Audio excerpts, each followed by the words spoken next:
హల్లెలూయా హల్లెలూయా. సహోదరులందరికీ నా హృదయపూర్వకమైన వందనాలు. బాగున్నారా? వాక్యాలకు వెళ్ళేటప్పుడు చిన్న ప్రార్థన చేసుకున్నాం. స్తోత్రం ప్రభువా, పరిశుద్ధుడా, మహోన్నతుడా, మీకు వందనాలు. నీ దాసురాలు అనబడి నన్ను మరుగుపరుచుకొని నీ ఆత్మతో నింపుకొని మీరే మాట్లాడమని యేసునామములో అడిగి వేడుకుంటాను నా ప్రియ తండ్రి. ఆమేన్. హల్లెలూయా హల్లెలూయా. మనం చదువుకుందాం మత్తయి సువార్త 8వ అధ్యాయం 5వ వచనం నుండి మనము చదువుకున్నాం. ఆయన కపెర్నహూములో ప్రవేశించినప్పుడు ఒక శతాధిపతి ఆయన ఎదురు వచ్చి, ప్రభువా, నా దాసుడు పక్షవాయువుతో మిగులు బాధపడుతూ ఇంటిలో పడి ఉన్నారని చెప్పి ఆయనను వేడుకొనెను. ఆమేన్. చాలు. హల్లెలూయా. అంటే కపెర్నహూములోకి ప్రవేశించి ఉన్నప్పుడు ఆ ప్రాంతంలోనే శతాధిపతి అతని దాసుడంట పక్షవాయువుతో పడి ఉన్నాడని, యేసయ్య వచ్చి ఉన్నాడని, ఆయన వ్యాధితో ఉన్నాడు, యేసయ్య స్వస్థపరుస్తాడని అతను నమ్మి ఆయన దాసుడు కోసము ఆయన వచ్చి ఉండ శతాధిపతి. అర్థమైందా? విశ్వాసం ప్రకారంగా యేసయ్య దగ్గరికి వచ్చి అడుగుతూ ఉన్నాడు, అయ్యా, నా దాసుడు పక్షవాయువుతోటి బాధపడుతూ మిగుల ఇంట్లోనే పడి ఉన్నాడు, నువ్వు మాట మాత్రం సెలవిస్తే నా దాసుడు స్వస్థత నొందుతురు అని చెప్తుండు.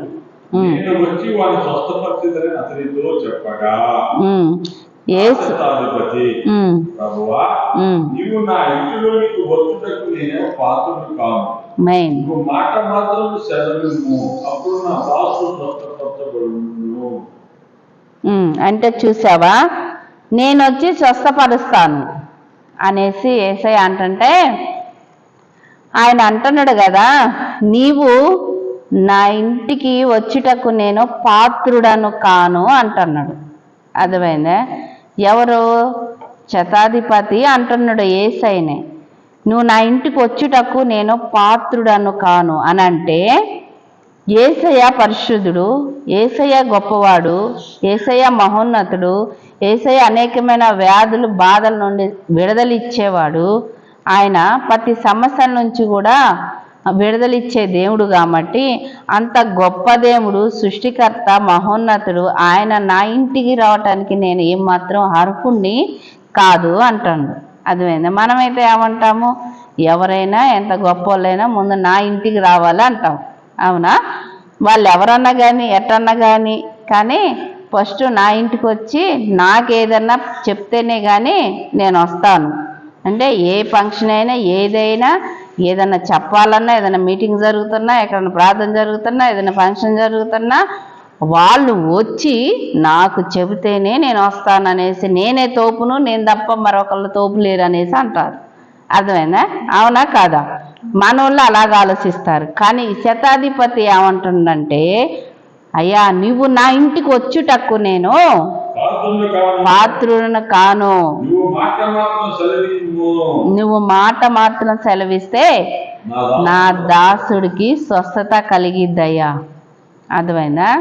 అందుకే ఈరోజు మీతో మాట్లాడుతుంది ఏంటంటే, ఆయన మాట మాత్రం సెలవిస్తే స్వస్థత కలిగిద్దని తనలో ఒక విశ్వాసం. అర్థమైందా?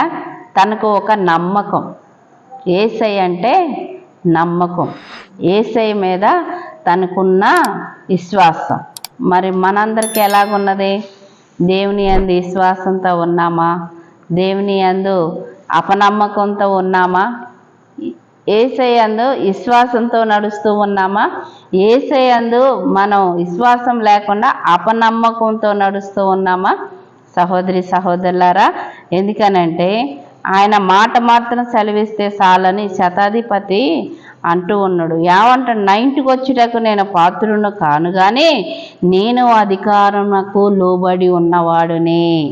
అర్థమైందా? ఒకరిని పొమ్మంటే పోయేవాడిని, ఒకరిని రమ్మంటే వచ్చేవాడిని, నా చేతి కింద సైనికులు ఉన్నారు అంటున్నాడు. అంటే అతని కింద కూడా ప్రజలు ఉన్నారు, సైనికులు ఉన్నారు, అంటే పనివారు ఉన్నారు. అర్థమైందా? అతనికి ఇంకా యజమానుడు ఉన్నాడు. నేను పొమ్మంటే పోయేవాడిని, రమ్మంటే వచ్చేవాడిని, నా దాసుడు ఈ మాట సెలవిస్తే అది నేను చేస్తాను కానీ నా చేతి కింద సైనికులు ఉన్నారు. అతను రాకుండా సైనికులను పంపించవచ్చు. అర్థమైందా?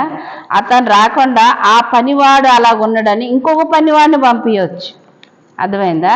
యేసయ్య పలానా కపెర్నహూములోకి మన ప్రాంతానికి వచ్చి ఉన్నాడు, మరి నేను శతాధిపతిని నేను రమ్మంటున్నాను, యేసయ్యని పో అనేసి అతను ఏంటంటే దేవునికి లోబడ్డ వ్యక్తి అన్నమాట. హల్లెలూయా. ఎంత అధికారంలో ఉన్నా కానీ ఆయన దేవుడు మాటకి లోబడి ఉన్నారు. కానీ కొంతమంది ఏంటంటే మధ్యలో అన్నీ వచ్చాక యేసయ్యని మర్చిపోతారు, యేసయ్య ప్రేమ ఏంటో విడిచిపెడతారు. ఆ దేవుడు మొదట్లో ఉన్న ప్రేమ విశ్వాసం అన్నీ కూడా ఏమైపోతాయంటే క్రమంగా తగ్గిపోతాయి. ఎందుకంటే అధికారంలో ఉన్న వాళ్ళు ఏం చేస్తారనంటే స్టార్టింగ్ బాగానే ఉంటారు, తర్వాత నువ్వెంత అని అంటారు. కానీ మన యేసయ్య మారనివాడు, మార్పు లేనివాడు, మాట తప్పనివాడు. కాలాలు మారినా, యుగాలు మారినా, రోజులు మారినా, సంవత్సరాలు గడుస్తున్నా, దినాలు గడిచిపోతున్నా కానీ మన యేసయ్య ప్రేమలో మార్పు లేదు. అర్థమైందా? యేసయ్య ప్రేమలో ఏ మాత్రం కూడా మార్పు లేదు. కానీ మనలో మార్పు వస్తూ ఉంటాయి. మనలోనే అనేకమైన దేవునికి ఇష్టమైనది నీ మనకి వ్యాధులతో బాధతో పీడింపబడుతూ ఉన్న వారికి మాట మాత్రం సెలవిస్తే చాలు అని అంటుండ దాసుడు. మరి మనం అందరం ఎలాగున్నాం? అర్థమవుతుందా? మాట మాత్రం సెలవియ్యాలా అని అంటుండు. మాట మాత్రం సెలవిస్తే నా దాసుడికి స్వస్థత కలిగిద్దయా అని అంటుండు. అంటే యేసయ్య అన్నాడు, నీ అంత విశ్వాసం కలిగిన వారిని ఇజ్రాయేల్లో నేను చూడలేదు. అంటే ఇంత నమ్మకం ఉన్నవాడిని ఈ మాట విని ఆశ్చర్యపడి చూసి ఇజ్రాయేలులో నేను ఎవరికైనా నేను ఇంత విశ్వాసం ఉన్నట్టు చూడలేదని నిత్యముగా మీతో చెబుతున్నాను. హల్లెలూయా. ఏమంటాడో, నేనింత విశ్వాసం ఉండుట నేను ఇజ్రాయేలు ప్రజల్లోని చూడలేదు, నేను చూడలేదు. కానీ వెనక పక్కన వస్తున్న శిష్యులకు కానీ పక్కన వస్తున్న అందరి శిష్యులతో ప్రజలతో అందరితోటి నేనెంత విశ్వాసం ఉండట నేను చూడలేదు అనేసి అతనితో చెబుతున్నాడు. అతనికి ఏముందో పలుకుబడి ఉన్నది అతని కాడ, సైనికులు ఉన్నారు అతని కాడ, అతనికి అన్నీ ఉన్నాయి. కానీ యేసయ్యకి లోబడి ఉన్నాడు. అర్థమైందా? యేసయ్య కార్యములు చేస్తున్నాడని ఇని ఉన్నాడు. ఇని విశ్వాసించి ఆయనకి స్వస్థత మాట ద్వారాగా కలిగిద్ది అన్నాడు. నేనింత విశ్వాసం ఉండట ఇజ్రాయేల్లో చూడలేదు అన్న యేసయ్యకి ఏం కలిగిందంటే ఇష్టం కలిగింది. అతని మీద ఇష్టం కలిగి అతని దాసుడు అతను నోటుకుంటే ఏమొచ్చిందంటే నా దాసుని స్వస్థపరచు అని అతను అడిగి ఉన్నాడు. కాబట్టి ఆ శతాధిపతి యేసయ్యకి ఇష్టం కలిగి ఏం చేసిందంటే నీకు అవునుగాక అన్నాడు. అర్థమైందా? అవునుగాక అన్నాడు. అదే గడియలోనే తన దాసుడు పక్షవాయువు గలవాడు స్వస్థత పడి ఉన్నాడు. హల్లెలూయా, హల్లెలూయా. అంటే యేసయ్యకి నమ్మకం. ఏం చేసిండు? అతను ప్రేమించింది చూశాడు. ఆ శతాధిపతి యేసయ్యని ప్రేమించింది చూశాడు. అతని ప్రేమను చూసి, అతనిలో ఉన్న విశ్వాసం చూసి, అతనిలో ఉన్న ధైర్యాన్ని చూసి, అతనిలో ఉన్న నమ్మకాన్ని చూసి యేసయ్య ఏం చేశాడంటే ఆ మనస్సుని తెలుసుకొని అతన్ని ప్రేమించి అతను అడిగిన కార్యములు చేసి ఉన్నాడు. హల్లెలూయా. దేవుడు మనకు కూడా అలాగనే చెయ్యాలి. ఎందుకంటే మనమందరం కూడా ఆ విశ్వాసంతో దేవుణ్ణి అడిగితే, దేవుని యందు నమ్మకంతో ఉంటే ఆయన ఖచ్చితంగా చేసే దేవుడు. అర్థమైందా? ఆయన చూసే దేవుడు. నిన్ను చూస్తున్నాడు, నన్ను చూస్తున్నాడు. కింద చదువుకుందాం మనం. అంతలో యేసు ఇక ఎల్లుము విశ్వసించిన ప్రకారం మీకు అవునుగాకని శతాధిపతితో చెప్పిండు. ఆ గడియలోనే అతని దాసు స్వస్థతను తర్వాత యేసు పేతురుని ప్రవేశించి జ్వరంతో పడి ఉన్న అతను చూసి ఆమె చెయ్యి ముట్టగా ఉమ్. జ్వరం ఆమెను విడిచింది. హల్లెలూయా. అంటే చూసావా, దేవుడు అద్భుతాలు చేస్తూ ఉన్నాడు, కానీ మాటలోనే ఆయన స్పర్శలోనే ఉన్నది శక్తి. అర్థమైందా? పేతురి ఇంటికంటే పక్కన శిష్యుడింటికి మళ్ళీ తన అత్తగారింటికి వెళ్ళి ఆమె బాధపడుతూ ఉన్నప్పుడు, జ్వరంలో ఉన్నప్పుడు ఆమె చేయి కూడా యేసయ్య ముట్టి ఉన్నాడు. అర్థమైందా? కానీ మన దేవుడు అద్భుత కార్యంలో చేసేవాడు, ఆశ్చర్య కార్యంలో చేసేవాడు. ఎందుకంటే ఆమె అడిగిందో అడగలేదో తెలియదు, కానీ ఆమెనే ముట్టగానే ఆమె లెగిసి దేవునికి ఉపచారం అంటే పరిచర్య చేసి ఉన్నది. హల్లెలూయా. అక్కడికి వెళ్ళాక ఏం చేసిందో, యేసయ్య వెళ్ళాక ఏం వండి పెట్టిందో, ఏం పనులు చేసిందో, యేసయ్య మా ఇంటికి వచ్చి ఉన్నాడు అనేసి ఆమెకి సంతోషంతో ఏం చేసిందో. అలా పండుకునేళ్ళకి ఆయనకి ఇష్టం లేదు. మన యేసయ్యకి నువ్వంటే నేనంటే ఇష్టం. అర్థమైందా? మనమంటే మన దేవుడికి ఇష్టం, కానీ మనం అడిగే ప్రతిదీ కూడా ఆయనకి ఇష్టంగా, మనం అడిగే ప్రతి ఆలోచన కూడా ఆయనకి ఇష్టంగా, మనం నడిచే ప్రతి ప్రవర్తన కూడా ఆయనకి ఇష్టంగా, మనం ఏ దారిలో వెళ్తున్నామో అవన్నీ కూడా ఆయనకి ఇష్టంగా, మన ఆలోచన అంతా ఆయనకి ఇష్టంగా. అర్థమైందా? మన ప్రవర్తన అంతా ఆయనకి ఇష్టంగా, మన సమస్తము కూడా ఆయనకి ఇష్టంగా మనం నడిస్తే ఆయన ఇష్ట ప్రకారంగా శతాధిపతి దాసుడికి స్వస్థత ఏ విధంగా అయితే ఇచ్చి ఉన్నాడో, ఏ విధంగా అయితే అద్భుతాలు అక్కడ జరిగి ఉన్నాయో, అదే మన జీవితంలో కూడా, మనందరి జీవితంలో కూడా దేవుడు అద్భుత కార్యములు చేస్తాడు. ఎందుకంటే ఆశ్చర్యమైన దేవుడు గనక, అద్భుతకరుడు గనక, ఆయనకి అసాధ్యమైనది ఏది లేదు గనక ఆయన ఏదైనా కానీ చేసేవాడే మన దేవుడు. హల్లెలూయా. అయితే అనేకమైన సమస్యల విషయంలో కుంగిపోతూ ఉన్న వారికి విడుదలిచ్చేవాడే మన దేవుడు.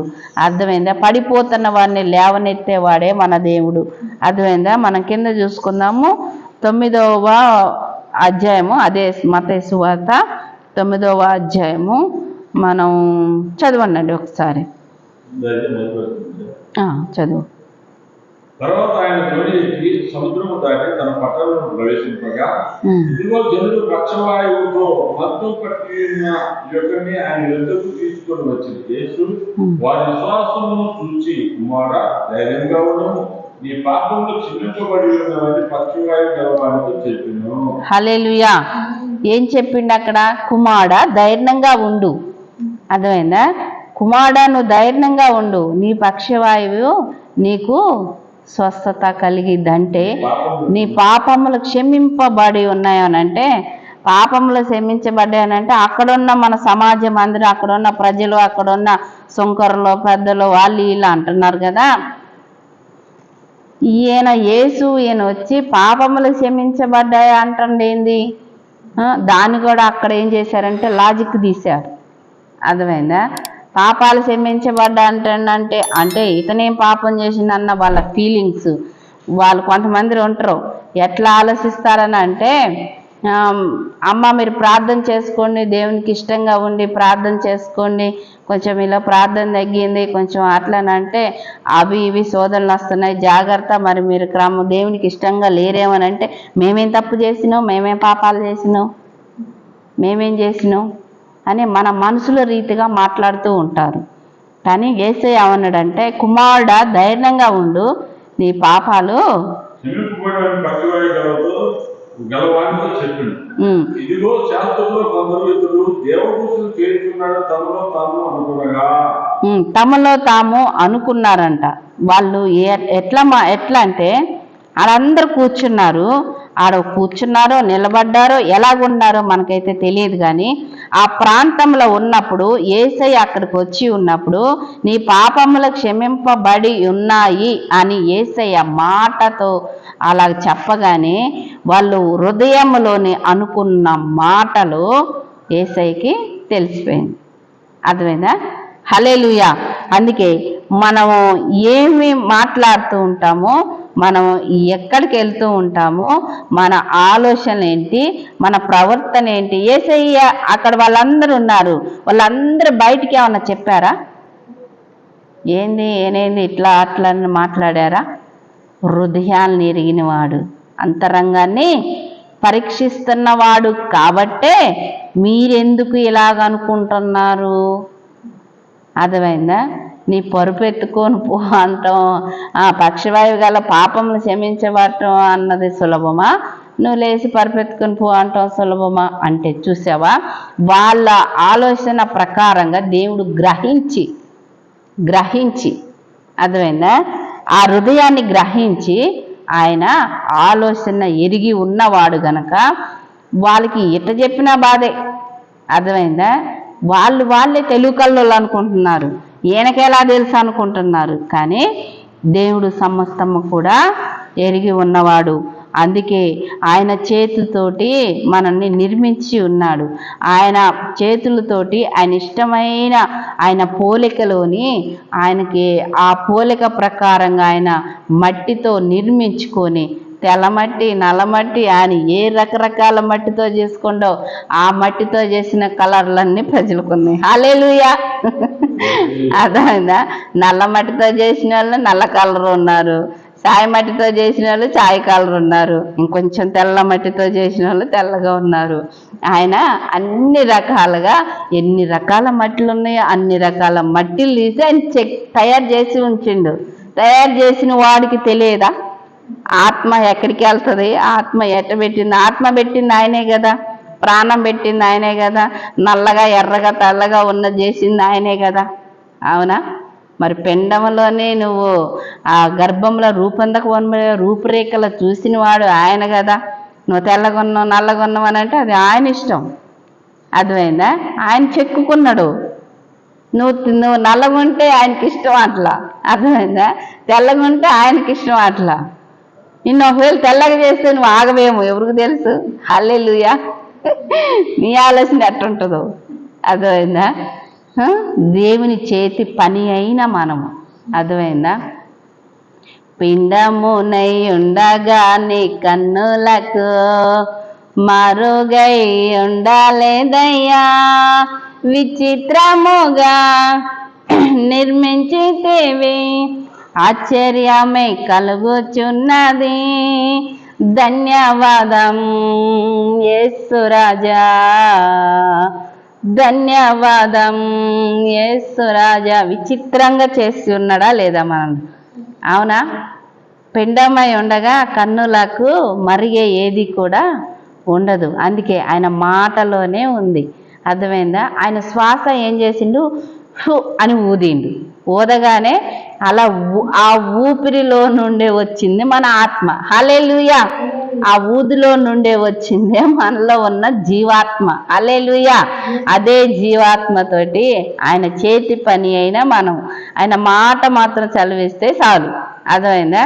నిన్ను నన్ను ఆయన చేతులతో చేసుకోండు, మనందరిని ఆయన చేతులతో చేసుకోండు. కానీ చెట్లని, భూమిని, పక్షుల్ని, జంతువుల్ని వాటిని అన్నిటిని కూడా కలుగునుగాక అన్నాడు. హల్లెలూయా.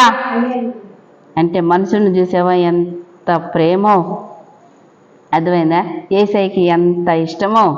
ఎందుకంటే ఇష్టంగా చేసుకున్నాడు కదా. అందుకోసమే ఇక్కడ శతాధిపతి ఆయన మనసుని యేసయ్యని ఎంత ఇష్టపడ్డాడో అని చూసి తన దాసుడికి స్వస్థత ఇచ్చి ఉన్నాడు. అర్థమైందా? పేతురు అత్త జ్వరంతో పడి ఉన్నప్పుడు ఆమెను ముట్టి కూడా ఆయన స్వస్థత ఇచ్చి ఉన్నాడు. అర్థమైందా? తర్వాత అలా మంచం మీద పడి ఉన్న పక్షవాయువు గలవ అతన్ని కూడా ఎత్తకొచ్చారు. ఎందుకనంటే యేసయ్య కార్యంలో చేస్తాడు అని, యేసయ్య స్వస్థత ఇస్తాడని, యేసయ్య అద్భుతం చేస్తాడని. ఆనాడు ఉన్నాయి, ఈనాడు ఉన్నాయి అద్భుతాలు. అర్థమైందా? మనం అర్పించుకున్న ఆత్మను బట్టి, అర్పించుకున్న మన ఆలోచనలను బట్టి, అర్పించుకున్న మన మైండ్ను బట్టి మనం దేవునికి ఏ విధంగా సమర్పించుకుంటున్నామో, మనం మాట్లాడే విధానం దేవునికి ఎలాగా ఉంటుంది, మన ఆలోచన దేవునికి ఏ విధంగా ఉంటుంది, మన ప్రవర్తన బట్టి, మన ఆలోచనలను బట్టి ఆ అద్భుత కార్యంలో, స్వస్థత కార్యంలో జరుగుతాయి. హల్లెలూయా. అవునా కాదా? ఎందుకనంటే ఆ శక్తి మనకి ఎప్పుడూ ఉంది, ఆనాడు ఉంది. భూమి గతించిపోయినా, భూమి ఆకాశము గతించినా కానీ ఆయన ఏమన్నాడంటే నా మాట గతించిపోదు అన్నాడు. ఆయన పలికిన మాట ఏది కూడా అసలు గతించిపోదు అనేసి మాట్లాడండి. ఒక చున్నైనా పొల్లైనా మీరు తీసేస్తే మీకు మాత్రమే శ్రమ, కానీ అది ఎన్నడూ కూడా గతించిపోదు అనేసి ఆయన ఖచ్చితంగా బండ గుద్దినట్టు చెప్పిండు. హల్లెలూయా. అర్థమైందా? అట్టి ఆత్మ కలిగిన యేసయ్యని మనం ఆరాధిస్తూ ఉన్నాము. అట్టి పరిశుద్ధుని మనం ఆరాధిస్తూ ఉన్నాము. మనకేం కనిపించట్లేదు, వినిపించట్లేదు అని అంటే ఇక్కడ ఏమన్నాడు, మీ హృదయంలో ఎందుకు దుర్వాలోచన చేసుకుంటూ ఉన్నారు అని ఆయనకి గ్రహించి ఆయన పలికి ఉన్నాడు. హల్లెలూయా. అంటే ఆయనతో స్నేహము చేస్తే, ఆయనతో ఉంటే, ఆయన మాట వింటే, ఆయనకి ఇష్టంగా ఉంటే ఆయన అన్నీ కూడా కార్యములు చేస్తూ ఉంటావు. యేసయ్యకి ఆయాసకరంగా అయినా నేను తాగుకుంటూ తిరుగుకుంటూ లేకుంటే ఏంది పాస్టర్ గారు పాట పాడుతున్నాడు, చుట్ట బీడి సిగరెట్టు నరకమ్మలోనికి నిన్ను నెట్టు, కన్నులు తెరిచి కనిపెట్టు, తర్వాత జీవితం అంతా కంపుగొట్టు. హల్లెలూయా. అదేనా పాస్టర్ గారు పాడేది? కన్నులు తెరిచి కనిపెట్టు, జీవితం అంతా కంపుగొట్టు అంటాడు పాస్టర్ గారు. పాడతాడా లేదా? అదే మరి అవన్నీ చేసుకుంటాం. మరి యేసయ్యని ఏదో ఏంటి పైన ఏదో అట్లా అలంకరించుకొని, అలా కాదు, వస్త్రం వలె అలంకరించుకోవాలి. హల్లెలూయా. మన దేహానికి వస్త్రం దేవుడిచ్చిన కాపుదల, మన ఆత్మను కూడా అలాగే అలంకరించుకోవాలి, ఆయన్ని మనలో ఉంచుకోవాలి. అర్థమైందే? ప్రతి నిమిషము ప్రతి క్షణము కూడా ఆయన ఆత్మ మన దగ్గర రా యేసయ్య అని అంటే వచ్చేస్తాడు. అర్థమైందా? నాతో ఉండు యేసయ్య అంటే ఆయన ఉంటాడు. నా పక్కన నడువయ్యా అంటే ఆయన వస్తాడు. ముందు ఉండయ్యా అంటే ఉంటాడు. అర్థమైందా? జీవము కలిగిన దేవుడు, సజీవుడైన యేసయ్య. అర్థమైందా? ఆయన మనం పిలిస్తే చాలు పరిగెత్తుకుంటూ వస్తాయి. ఇంకెప్పుడు పిలుస్తావా అని చూస్తూ ఉంటాడు. భూలోకంలో నరుడేం చేస్తున్నాడని ఆకాశంలో నుండి తొంగి చూస్తూ ఉన్నాడంట. అర్థమైందా? ఆకాశంలో నుండి భూలోకంలోకి తొంగి చూస్తూ ఉన్నాడు. మనం ఇప్పుడు ఏంటి, ఎవరన్నా వస్తున్నారా అంటే కొంచెం దూరపు ఉన్న వాళ్ళకి చేయి అడ్డం పెట్టుకొని, పాతకాలపు అమ్మమ్మలు అయితే ఇట్లా చూస్తారు, ఎవరో కనిపించట్లేదు నాకు అనేసి చూస్తారు. ఆకాశం నుండి అంట ఆయన తొంగి ఇలా చూస్తూ ఉన్నాడంట. అర్థమైందా? సహోదరి సహోదరులారా, మాట మాత్రం సెలవిస్తే స్వస్థత ఇచ్చేవాడు, మాట మాత్రం సెలవిస్తే జీవితంలో అద్భుత కార్యంలో చేసేవాడు మన దేవుణ్ణి మనం ఆరాధిస్తున్నాం. నమ్మి విశ్వసించిన ప్రకారంగా అవన్నీ మన జీవితంలో జరుగుతాయి.